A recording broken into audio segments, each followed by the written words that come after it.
Hmm. Mga kaibigan, magandang araw from Manila to the world. Kumusta kayo dyan, no? Sa United States, Canada, Australia, Italy, Hong Kong, UK, UAE, Saudi Arabia, Switzerland, Austria, Norway, Denmark, Ireland, New Zealand, Sweden, Netherlands, Cayman Islands, Germany, Belgium, Japan, Finland, Poland, France, at South Korea. Shout out sa ating mga OFW na laging updated sa balita ng Pilipinas kahit nasa malayo.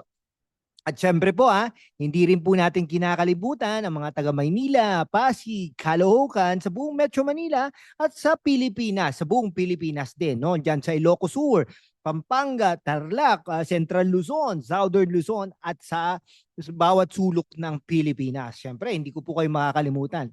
Ngayon, let's dive into the chismis na talagang mainit sa Divisoria. Talamak na vendor, maghanda na kayo. Bilang na mga araw nyo. That's a battle cry of Manila's returning Yorme, ha? Isko Moreno na muling nanunungkulan bilang mayor ng Maynila pag start po ng June 30, 2025. No? Isko Moreno na muling manunungkulan, no? Pero ano nga ba ang T sa likod ng clean up drive na ito? Is this a genuine push for progress or just another political stand? For the next couple of minutes, we're unpacking the juicy details, no? The history of Divisoria's chaos, Isko's iron fist policies, and why vendors are shaking in their chinelas. We'll balance both sides, ha? Ang mga vendor na nagsasabing paano kami mabubuhay at ang Yorme na gustong iwasto ang gulo sa kalye with a mix of kwento, satire, and hard-hitting facts will keep you glued to your screens. So grab your kape, hit that subscribe button, like, comment, at i-share na to sa mga kaibigan nyo abroad. Kung gusto nyong suportahan ang content natin, send us a super thanks. Every peso counts para mas marami pa tayong makover na ganito. Let's get started. Okay, no? So, okay, from 20 pesos, no? To the damit, 50 pesos na accessories. Oh, ang ano po, no? Divisoria po, siya po yung heart ng bargain shopping sa Pilipinas. Makakakita po tayo dyan ng 20 pesos na damit to 50 pesos na accessories. It's a paradise for tawad lovers. Pero let's be real, ha? It's also a hot mess. Mga kalye na puno ng basura, kadiri, traffic na parang end of the world, at vendors na parang sardinas sa siksikan. According to a 2025 Philstar report, a viral video showed a backhoe clearing piles of garbage along CM Recto. No, yup, that bad, no? Pero bakit ganito? Historically, Divisoria has been a vendor haven since the Spanish era. It's where Chinoy traders and Pinoy entrepreneurs collide.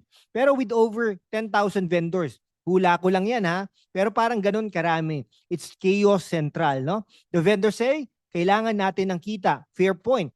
Pero ang shoppers at residents, sawa na sa dumi at gulo. So who's right?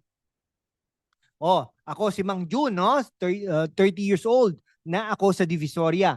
Ang Yorme, no? Sabi niya, linisin ko daw yung stall ko. Saan ko ilalagay yung basura? Sa bulsa ko?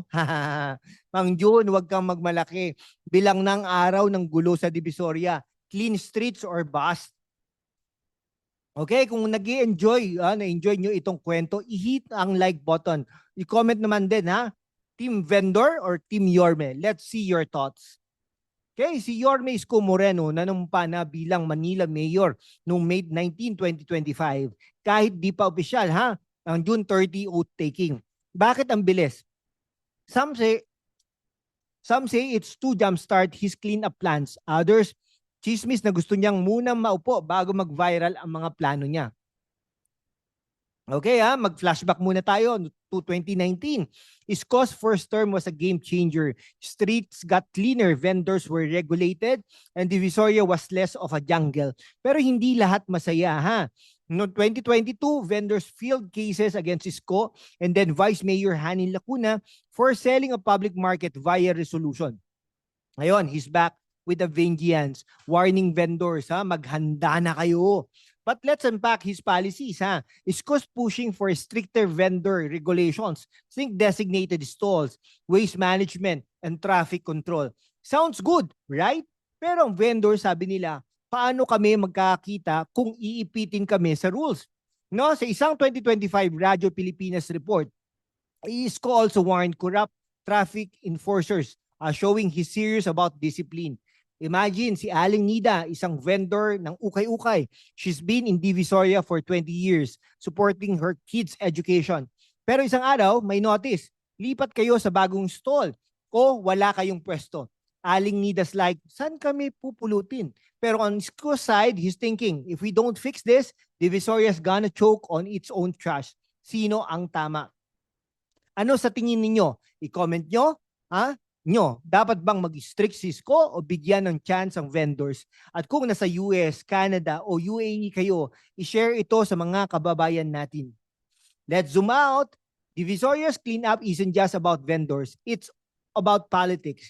ISCO's comeback is a signal he's eyeing bigger things. Remember his 2022 presidential run? He didn't win, but he's back in Manila, rebuilding his image. Cleaning Divisoria is a low-hanging fruit, visible, impactful, and Instagrammable. Pero here's the tea. Critics says, ISCO moves are populist. Cleanups get clout. But do they last? A 2025 Pulse Asia survey showed 69% of Filipinos prioritize inflation over cleanliness. So is ISCO focusing on the right issues? Or is this just a PR stunt to prep for 2028? On the flip side, ISCO's defenders argue he's a man of action. His first term proved he can deliver. Hospitals upgraded, roads cleared. Pero ang tanong, can he balance progress with compassion? Vendors aren't just problems. There are people. Boy, si Yorme parang superhero, ha? Cape, check mission, clean Divisoria. Pero ang plot twist, ang mga vendor ang kontrabida niya. Pero teka, sino ba talaga ang hero dito? Let's look abroad, ha? Cities like Singapore and Tokyo manage street market with strict rules, but support vendors with subsidies. Can Manila do the same? OFWs in Japan or Singapore, what do you think? I-comment nyo ang experience nyo abroad. Kung na-enjoy nyo ito, mga kababayan, hit that subscribe button. Let's get to 10,000, no? Or hindi na pala, ano tayo ngayon eh. Ha? Pagyayabang ko lang, 13,000, almost 13,100 na tayo mga kababayan. Maraming salamat, no?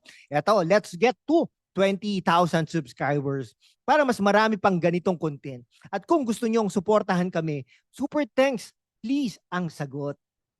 So paano natin aayusin ito? Option 1, ISCO's way, strict rules, designated areas, heavy enforcement. Pros, cleaner streets, better traffic. Cons, vendors might lose livelihoods. Option 2, vendor-friendly approach, subsidies, training, or new markets. Pros, supports small businesses. Cons, expensive and slow.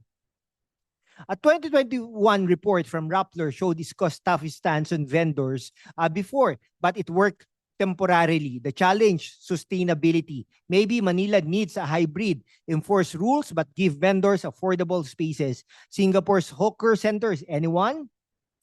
Si Mang Jun, our vendor from earlier, gets a new stall in a clean, organized market. He's happy. Shoppers are happy and Divisoria is no longer a basurahan. Dream ba ito? Or possible with the right policies?